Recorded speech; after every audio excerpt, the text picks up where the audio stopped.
You wouldn't believe this. We're flooded again. Hang on, I can turn my music off. I don't know if you can see that little chair, that little swinging chair. That's halfway underwater.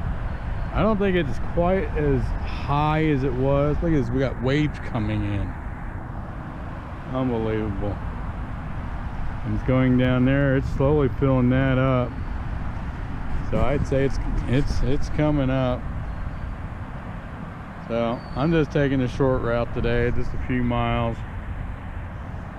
The weather's real crappy.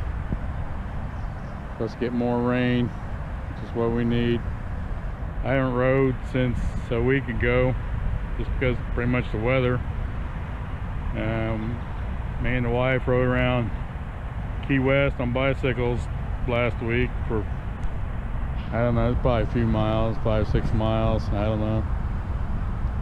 It's supposed to be nice this weekend, so I'm gonna get out and get some riding in Sunday. We're out of town Saturday.